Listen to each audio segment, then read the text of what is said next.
Hello, നമുക്കിന്ന് പഠിക്കേണ്ട essential critical care and nursing skill unit 4 OT&AT സബ്ജക്റ്റാണ്. Question number 1, purpose of surgical instruments. Surgical instrument ഏതിനാണ് use ചെയ്യുന്നത്? ഡയഗ്നോസിസും ട്രീറ്റ്മെൻറ്റും യൂസ് ചെയ്യുന്നുണ്ട്. അപ്പോൾ ആൻസർ ബി ആണ്. After surgery instrument should be rinsed with. Instruments എങ്ങനെയാണ് വാഷ് ചെയ്യേണ്ടത്? ആദ്യം സർജറി കഴിഞ്ഞിട്ട് നമ്മൾ വാം വാട്ടറിലാണ് വാഷ് ചെയ്യേണ്ടത്. ഒരുപാട് ഹോട്ട് ആവാണ്ട് കോൾഡ് പാടില്ല. ചെറിയ ചൂടുള്ള വെള്ളത്തിലാണ് ഇൻസ്ട്രുമെൻറ്റ്സ് വാഷ് ചെയ്യേണ്ടത്. അപ്പോൾ അതിൻ്റെ റീസൺ വെച്ചാൽ അതിനകത്ത് അഴുക്കോ ബ്ലഡോ ക്ലോട്ടൊക്കെ ഉണ്ടെങ്കിൽ അതൊക്കെ റിമൂവ് ചെയ്യാൻ എളുപ്പമായിരിക്കും. ആൻസർ സി ആണ്, warm water. pH of cleaning solution. നമ്മൾ ക്ലീനിങ് സൊല്യൂഷൻ്റെ pH എപ്പോഴും ന്യൂട്രൽ ആയിരിക്കണം. കാരണം പലതരത്തിലുള്ള മോളിക്യൂൾസ് അതിനകത്ത് ഉണ്ടാവും. അപ്പം പലതിനും പല റിയാക്ഷൻ ആയിരിക്കും. അതുകൊണ്ട് ആസിഡ് ആവാൻ പാടില്ല. ആൽക്കലൈൻ ന്യൂട്രൽ pH ആണ് നല്ലത്. ആൻസർ ബി ആണ്. Ultrasonic cleaning is used for. Ultrasonic cleaning എന്ന് വെച്ചാൽ നമ്മൾ മെക്കാനിക്കലായിട്ട് ക്ലീൻ ചെയ്യുന്നില്ല, അൾട്രാസൗണ്ട് വേവ്സ് വെച്ചിട്ട് ക്ലീൻ ചെയ്യുന്നത്. അപ്പോൾ ആ ഡെലിക്കേറ്റ് ആയിട്ടുള്ള കേടുവരുന്ന സാധ്യതയുള്ള ഇൻസ്ട്രുമെൻസിനൊക്കെ അൾട്രാസോണിക് ക്ലീനിങ് വെച്ച് ക്ലീൻ ചെയ്യും. ആൻസർ ബി ആണ്. അൾട്രാസോണിക് ക്ലീനിങ് ടൈം എത്രയാണ്?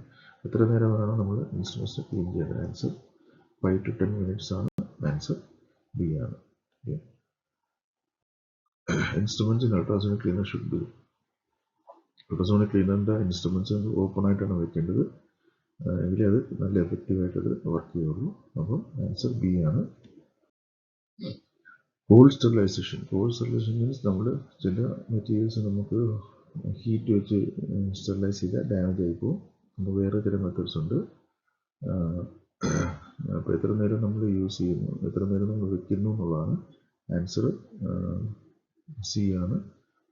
10 hours ഒക്കെ വെക്കേണ്ടി വരും. അപ്പോൾ അത്രയും നേരം വെച്ചാൽ മാത്രമേ കറക്റ്റായിട്ട് സ്റ്റെറിലൈസേഷൻ കിട്ടുള്ളൂ. അപ്പോൾ പല മെത്തേഡ്സ് ഉണ്ട് കോൾഡ് സ്റ്റെറിലൈസേഷൻ.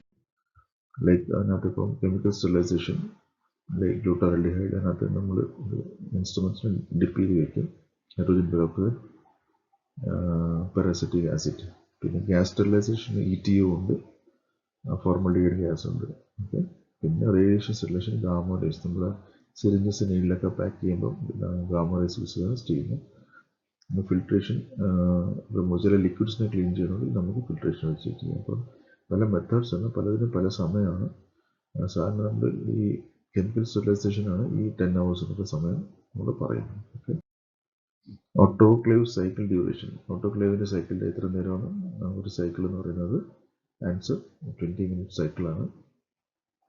ആൻസർ സി ആണ്.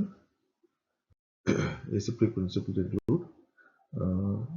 ആൻസർ ബി ആണ്. Sterile articles. എല്ലാ ആർട്ടിക്കിൾസും സ്റ്റെറൈലായിട്ട് വേണം മെയിൻറ്റെയിൻ ചെയ്യാനായിട്ട്.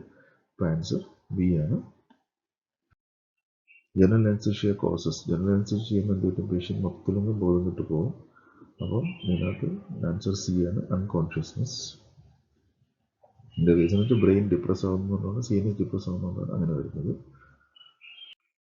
Regional anaesthesia. റീജിയണൽ അനസ്തീഷ്യ എന്ന് വെച്ചാൽ എന്താണ്? നമ്മൾ ഒരു ഏരിയ മാത്രമേ നമ്മൾ കവർ ചെയ്യുന്നുള്ളൂ. ലോക്കലായിട്ട് ചില നെർവ്സിനെ നമ്മൾ ബ്ലോക്ക് ചെയ്യണം. അപ്പോൾ ആൻസർ ബി ആണ്, nerves locally blocks nerves impulses. Advantage of local anaesthesia. Local അനസ്തീഷ്യയുടെ അഡ്വാൻറ്റേജ് എന്താണ്? വേറെ കോംപ്ലിക്കേഷൻസ് ഇല്ലാതെ പെട്ടെന്ന് നമ്മൾ ആക്ഷൻ കിട്ടും. അപ്പോൾ തന്നെ ആ ഏരിയ മാത്രം കവർ ചെയ്യും, വേറെ റിസ്ക് ഒന്നുമില്ല. അതുകൊണ്ട് ഇതിൽ ബെസ്റ്റ് ആൻസർ ബി ആണ്, ക്വിക്ക് കോൺസെപ്റ്റ് ആണ്.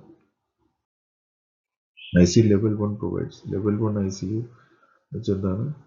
തുടക്കത്തിലുള്ള കെയർ ആണ് കൊടുക്കുന്നത്. അപ്പോൾ ബേസിക്കലി പേഷ്യൻറ്റ് മോണിറ്റർ ചെയ്യുന്ന ഒരു ഏരിയയാണ്. BP, പൾസും റെസ്പിറേഷനും ECG മോണിറ്റർ ചെയ്യുന്ന ഏരിയയാണ് ലെവൽ 1 എന്ന് പറയുന്നത്. ആൻസർ ബി ആണ്. ലെവൽ 3 ICU എന്നാണ്. Level 3 means full ICU care ആണ്. എല്ലാ പ്രൊസീജിയേഴ്സും, വെന്റിലേഷനും പ്രൊസീജിയേഴ്സ്, എക്യുപ്മെൻറ്റ്സ് എല്ലാം യൂസ് ചെയ്ത് പേഷ്യൻറ്റ് അഡ്വാൻസ് ആയിട്ട് സപ്പോർട്ട് കൊടുക്കുന്നു. ലെവൽ 3 ആണ്. ആൻസർ ബി ആണ്.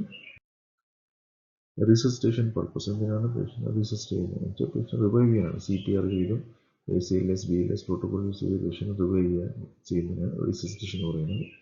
ആൻസർ ബി ആണ്. First step in resuscitation. റീസിൻ്റെ ഫസ്റ്റ് സ്റ്റെപ്പ് എന്താണ്? ആദ്യം പേഷ്യൻ്റ് കോൺഷ്യസ് ആണോ ഇല്ലയെന്ന് ചെക്ക് ചെയ്യണം. അപ്പോൾ ആൻസർ ബി ആണ്, ചെക്ക് റെസ്പോൺസ് ആണ്. Primary survey sequence. Primary survey എന്ന് വെച്ചാൽ ഒരു ഇഞ്ചുറി ആയിട്ട് ട്രോമ ആയിട്ട് വരുന്ന പേഷ്യൻറ്റിനെ പെട്ടെന്ന് നമ്മൾ ആദ്യം ഇതൊക്കെ ചെയ്യണം. അപ്പം ABCDE ആണ്. Airway, breathing, circulation. പിന്നെ എന്ത് ഡിസബിലിറ്റി ഉണ്ടെങ്കിൽ അത്, പിന്നെ എക്സ്പോഷർ എന്തെങ്കിലും എന്തെങ്കിലും എക്സ്പോസ് ആയിട്ടുണ്ടെങ്കിൽ അത് നമ്മൾ തിരക്കണം. അപ്പോൾ answer A, B, C, D, E ആണ് അതിൻ്റെ airway, breathing, circulation, disability, exposure. ഇതാണ് എൻ്റെ ഒരു സീക്വൻസ്. ആൻസർ എ ആണ്. അഡ്വാൻസ് ട്രോമ ലൈഫ് സപ്പോർട്ടിൻ്റെ പ്രോട്ടോക്കോളാണ്, ATLS പ്രോട്ടോക്കോളാണ്. Eyes registered by ophthalmologist. Answer B ആണ്. ENT specialist called otorhinolaryngologist. Oto ear, rhino nose, laryngologist. അപ്പോൾ അങ്ങനെ ആൻസർ ബി ആണ്. ഓട്ടോസ്കോപ്പ് സിലിസ്റ്റോ. ഓട്ടോസ്കോപ്പ് ഇതിനെ യൂസ് ചെയ്യുന്ന ചെവി എക്സാമിൻ ചെയ്യാനാണ്. അപ്പോൾ ആൻസർ ബി ആണ്. Cardiology surgery involves heart and lungs. Answer B ആണ്. CABG stands for coronary artery bypass graft. ഹാർട്ടിൽ എന്തെങ്കിലും ബ്ലോക്ക് വരുമ്പോൾ വേറെ ആർട്ടറിയോ വെയിൻ വെച്ചിട്ട് ആ ബ്ലോക്കിനെ ബൈപ്പാസ് ചെയ്ത് ചെയ്യുന്ന സർജറിയാണ് CABG എന്ന് പറയുന്നത്. അത്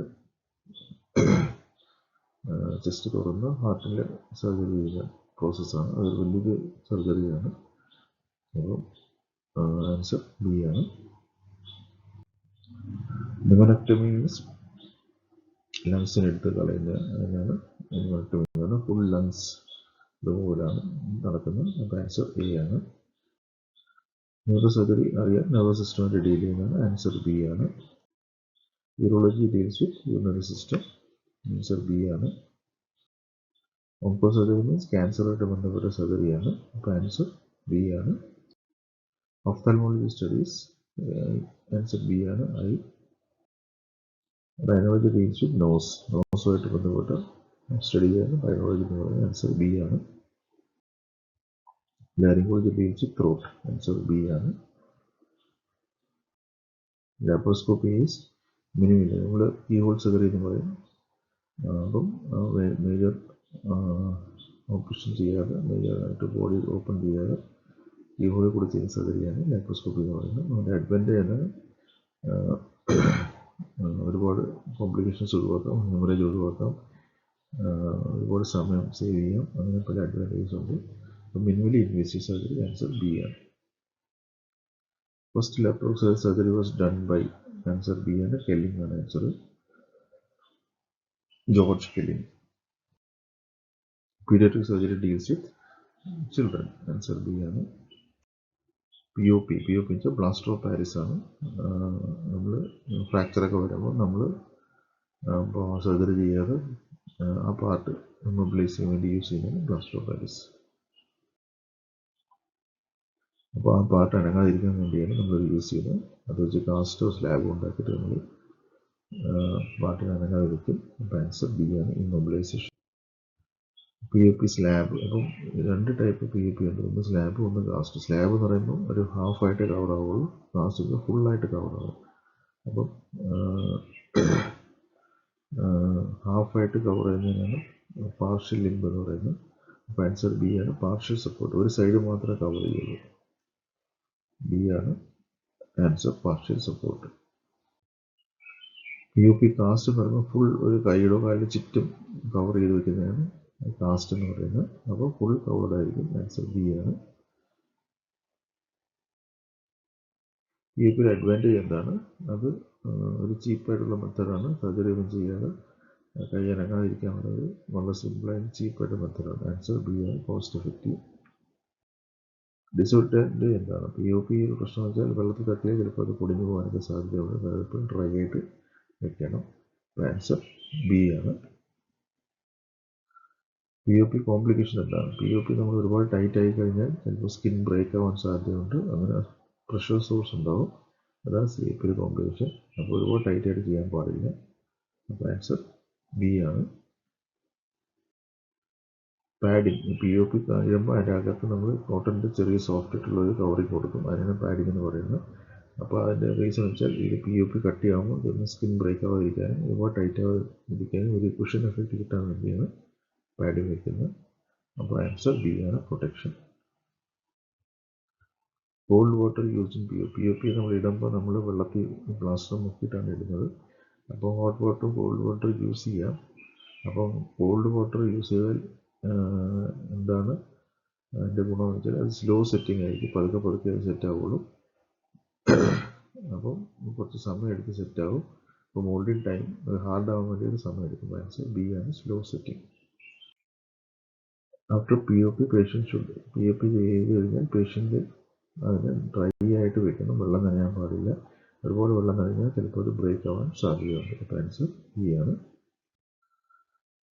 കമ്പാർട്ട്മെൻറ്റ് സിൻഡ്രോം എന്താണ്? കമ്പാർട്ട്മെൻറ്റ് സിൻഡ്രോം POP കാസ്റ്റ് നമ്മൾ ഒരുപാട് ടൈറ്റ് ആയി കഴിഞ്ഞാൽ, പ്ലാസ്റ്റർ ഒരുപാട് ടൈറ്റ് ആയിട്ട് ഇട്ട് കഴിഞ്ഞാൽ അകത്തേക്ക് ബ്ലഡ് സപ്ലൈ കുറയും. ബ്ലഡ് സപ്ലൈ കുറയുമ്പോൾ അവിടുത്തെ മസിൽസിനൊക്കെ കേട് വരുമ്പോൾ അതിന് വരുന്ന ഡാമേജിനാണ് കമ്പാർട്ട്മെൻറ്റ് സിൻഡ്രോം എന്ന് പറയുന്നത്. അപ്പോൾ അതിൻ്റെ റീസൺ എന്ന് വെച്ചാൽ ഒരുപാട് ടൈറ്റ് ആകുമ്പോൾ പ്രഷർ ഡെവലപ്പ് ചെയ്യുമ്പോൾ ഇഞ്ചുറി വരും. അങ്ങനെയാണ് കമ്പാർട്ട്മെൻറ്റ് സിൻഡ്രോം എന്ന് പറയുന്നത്. ആൻസർ ബി ആണ്, ടൈറ്റ് കാസ്റ്റ്. സ്റ്റെറിലൈസേഷൻ്റെ പർപ്പസ് എന്താണ്? എല്ലാ ഓർഗാനിസംസിനെയും മൈക്രോ ഓർഗാനിസംസിനെയും സ്പോർട്സിനെയും ഡിസ്ട്രോയ് ചെയ്യുക എന്നുള്ളതാണ് സ്റ്റെറിലൈസേഷൻ. ആൻസർ ബി ആണ്, കിൽസ് മൈക്രോബ്സ്. അൾട്രാസോണിക് ക്ലീനർ നമ്മൾ യൂസ് ചെയ്യുമ്പോൾ അതെങ്ങനെ യൂസ് ചെയ്യുന്നത്? ലിക്വിഡിനകത്ത് ഇട്ടിട്ടാണ് നമ്മൾ അൾട്രാസൗണ്ട് യൂസ് ചെയ്യുന്നത്. അപ്പോൾ ഫ്ലൂയിഡ് മീഡിയം എന്തായാലും വേണം. അപ്പോൾ ആൻസർ ബി ആണ്. ഇൻസ്ട്രുമെൻറ്റ് ഹാൻഡ്ലിംഗ് പ്രിൻസിപ്പിൾ നമ്മൾ ജെൻറ്റിലായിട്ട് വേണം ഹാൻഡിൽ ചെയ്യാനായിട്ട്. ഇൻസ്ട്രുമെൻറ്റ്സ്, സെൻസിറ്റീവ് ഇൻസ്ട്രുമെൻറ്റ്സ് ഒക്കെ ഇടാൻ സാധ്യതയുണ്ട്. ആൻസർ ബി ആണ്. ഹീമോസ്റ്റാസിസ് വെച്ചാൽ ബ്ലീഡിങ് നിർത്തുക എന്നുള്ളതാണ്. ബ്ലീഡിങ് നിർത്താനുള്ള എന്ത് മെത്തേഡും യൂസ് ചെയ്യാം. അപ്പോൾ ബ്ലീഡിങ് നിർത്താൻ വേണ്ടുന്ന പ്രോസസ്സിനാണ് നമ്മൾ ഹീമോസ്റ്റാസിസ് എന്ന് പറയുന്നത്. ആൻസർ ബി ആണ്, stop bleeding. Tissue handling should be, tissues എടുക്കുമ്പോൾ നമ്മൾ വളരെ സോഫ്റ്റ് ആയിട്ട് വേണം ഹാൻഡിൽ ചെയ്യാനായിട്ട്. ആൻസർ ബി ആണ്, gentle. Monitoring equipments used for, monitoring equipments means നമ്മൾ പാരാമീറ്റേഴ്സ്, BP നോക്കാനും പൾസ് നോക്കാനും ടെമ്പറേച്ചർ നോക്കാനൊക്കെ യൂസ് ചെയ്യുന്ന എക്യുപ്മെൻറ്റ്സ് ആണ്. അത് പേഷ്യൻ്റെ വൈറ്റൽസ് നമുക്ക് മെഷർ ചെയ്യണം. പേഷ്യൻ്റ് സേഫ്റ്റിക്ക് വേണ്ടിയാണ് നമ്മൾ മോണിറ്ററിംഗ് എക്യുപ്മെൻറ്റ്സ് യൂസ് ചെയ്യുന്നത്. ആൻസർ ബി ആണ്. Resuscitation includes, resuscitation means patient revive ചെയ്യാണ്, ലൈഫ് സേവ് ചെയ്യാൻ റിവൈവ് ചെയ്യുന്നതിന് റിസസിറ്റേഷൻ പറയുന്നു. അപ്പോൾ അതിനകത്ത് വരുന്നത് എമർജൻസിയായിട്ട് ചെയ്യുന്ന കാര്യമാണ്. അതിനകത്ത് വരുന്ന BLS-ഉം SLS-ൻ്റെ പ്രോട്ടോകോൾസാണ്. അതിനകത്തുള്ള കമ്പോണൻ്റാണ് CPR അല്ലെങ്കിൽ അറിയപ്പെടുന്നത് റിസസിറ്റേഷൻ. അപ്പോൾ ആൻസർ ബി ആണ്. ഈ essay ക്വസ്റ്റ്യൻസ് നോക്കിയിട്ട് നിങ്ങളുടെ സ്റ്റഡി മെറ്റീരിയലിനകത്തുള്ള വായിച്ചിട്ട് essay ക്വസ്റ്റ്യൻസിൻ്റെ ആൻസേഴ്സ് കണ്ടുപിടിക്കാൻ നോക്കുക. Okay, thank you for watching. അപ്പം നമുക്കിനി അടുത്ത സ്ലൈഡിൽ കാണാം. Thank you.